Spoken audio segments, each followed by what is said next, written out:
Hi, my name's Katie and welcome to my channel. Today I've got with me Little Man, who is a 15-month-old central bearded dragon, also known as Pogono vidiceps. We got Little Man when she was only about 4 weeks old, which was a little bit little, but right from the get-go we started getting her acquainted with us, handling her, and she was tamed pretty quickly. I'm making this video because on the bearded dragon group that I'm a part of, I do see people asking quite frequently about how to handle their baby bearded dragon, or just how to make their bearded dragon like them, make their bearded dragon tamer. I think that one of the problems that comes up the most is being afraid. So not being sure how your bearded dragon's going to respond to you, and the fear that it might bite you as well if you handle it when it doesn't want to be. And then also just the fear of making your bearded dragon really afraid and not liking you, kind of not knowing where the boundaries are and where the line is drawn. And so hopefully in this video, with tips that I go over, that's going to help you be more confident to handle your bearded dragon, and it's going to let you know what to expect. Without further ado, let's get into the tips that will help you have a good relationship with your bearded dragon. Before you begin to handle an animal, it's good to understand that animal and how it interacts with its environment, and also how it communicates. In the wild, bearded dragons, they hang out in open areas mostly, and there'll be some bushes and logs and rocks and things that they can hide under. But it's not unusual to see them out on the open road just basking, because normally what they'll do is they will just try and camouflage with their environment and not move too much, and hope that then that helps them stay inconspicuous to any predators. If there is a threat, they will sometimes just kind of monitor it, and then all of a sudden they'll just flee and they'll run really quickly to get away. However, if they want to stand their ground or they can't flee, then they will try to intimidate the predator and let it know to back off. And so when your bearded dragon's threatened, it will let you know. You'll see the signs really clearly. So this is where they actually get their name from, being the bearded dragon, because what they'll do is they've got some little bones in here, and they can flare that out so that they've got a really nice big beard that they'll show. And for the adults and males in particular, they'll sometimes make that beard go really black and dark as well. The other thing that they will tend to do is open their mouth a little bit, so it'll be gaping wide, and they might let out a hiss. They will tend to flatten their body out as well to make themselves look as big and wide as possible. So this kind of happens on a bit of a scale of intensity. So if you think about humans, if we are fearing for our life, we're going to have really intense anxiety. We're probably not going to be able to think straight. You'll feel your heart pounding. It might be a little bit like a panic attack. But then there's also going to be situations like, say, going into something that's new, trying something new, something uncertain, where you might feel a little bit of anxiety, but you're able to push through it. It's kind of like a healthy level of anxiety. And so with your bearded dragon, it's very similar. There's going to be the times where they are just having a knee-jerk reaction and they're getting really upset, and you can see it. You know, they've got their beard, it's fully open, they're gaping their mouth, they're really threatened. But then you're also going to get them sometimes where they may be feeling a little bit uncomfortable or agitated or upset, and you're just going to see a little bit of a beard puff maybe. They're going to be looking at you a bit. They might just try and get away, walk away from you. But it's not a full-blown fear for their life where they're telling you that you need to get away or they're going to bite. So we want to keep that scale of intensity in mind as well, because if we can get them at that point where it's kind of like the midway, I guess you could call it like the yellow zone, where maybe they're a little bit frightened of us and a little bit upset, but they're still watching and waiting and kind of observing, then that's where we can actually make a little bit of progress with them, because we can get them used to us and knowing that we're not a threat. But if they're right at that level where it's, let's call it the red zone, where they're really upset and agitated, that's where you might want to stick around just to show them that you're not going to do anything and that you're safe, but you're definitely not going to be going in trying to handle them and grab them when they're in that zone, because that's going to be a risk of you actually getting bitten.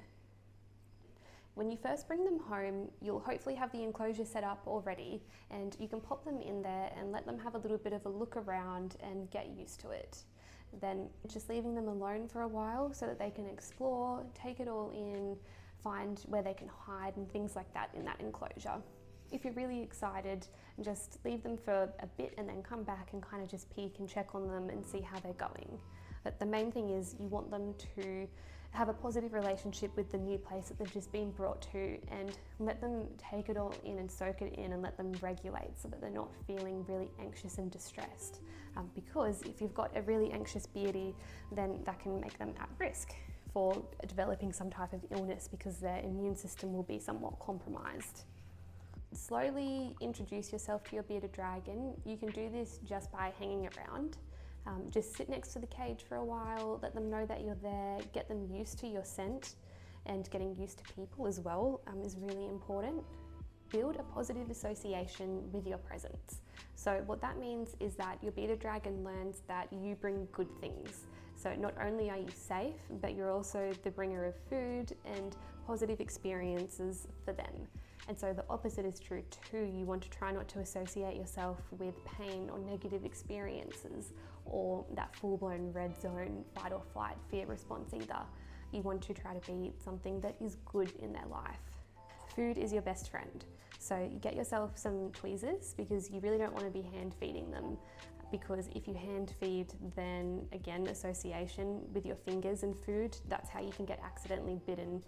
Not intentional, but them thinking that you might have some food in your hand, because she will go for these even if there's not food in there, because she just recognizes these as having food. So get yourself some tweezers. Most bearded dragons really love mealworms. They normally won't say no to these, so they can be a good little kind of occasional treat or something if you're trying to get your bearded dragon to be comfortable and used to you. Balance a healthy amount of anxiety with progress.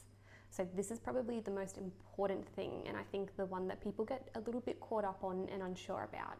And what that means is that you want to start to progress. If you've got a bearded dragon and you're watching it in its enclosure and stuff, but still every time you open it and you put your hand in there, it's freaking out, it's really skittish, it's flaring its beard up at you. We don't want to just accept that and go, okay, this animal's obviously too scared, I'm just going to wait. Because if you don't do anything, then it's not going to necessarily get used to you, because you have to teach it that you're not a threat.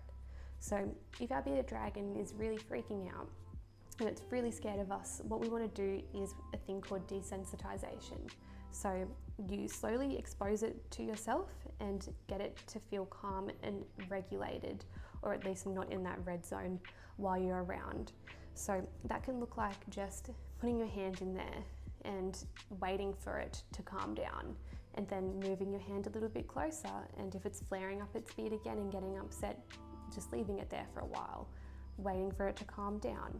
And hopefully the more that you do this, the closer you can start to get to your bearded dragon, to the point where you might be able to gently touch it. Because once you get to the point where they're tolerating you somewhat, and if they are going into a fear mode, it's only maybe just a little bit of opening their mouth at you, or a little slight kind of flare of the beard, and they're just being a bit alert, or they might be okay, and then when you go to touch them or pick them up, that's when they kind of scurry away.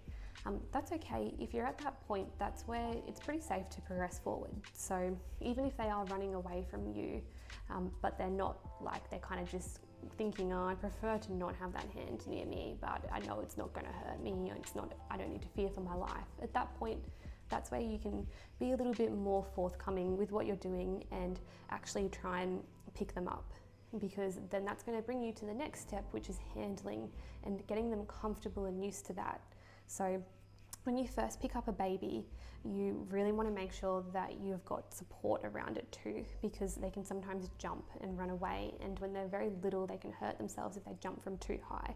So kind of like how I'm holding her right now, I've got one thumb over the top just lightly, and I would support a baby and just making sure that the whole body is supported and that they're feeling nice and safe, but I've also got a little bit of a light grip so that they can't jump away from me, and that's perfect. And so same thing again, just getting them calm while you're handling them and used to it. You really don't want to end an interaction with them freaking out, and when you put them back in the cage, it's like they're escaping from you and getting away from a predator.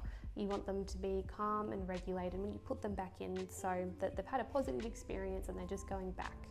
And now this is a really, really good strategy that I find works well for building that relationship with your bearded dragon and getting it used to handling. So in the middle of the day, when they're all heated up and they've been under their heating lamp for ages, they're going to be pretty active because it's kind of like their go mode. But in the night time, they start to cool down a bit and they get ready for bed, basically. They've kind of got like an inbuilt cycle to know when it's dark that it's sleep time. Normally around that time when they're sleepy, they're going to be less inclined to run away and less active. They're going to tolerate a bit more. And when they're in that really nice calm state, that can be a good state for them to build a positive association with you because they're feeling calm and relaxed, and then they're sitting with you and they're feeling good while they're doing it.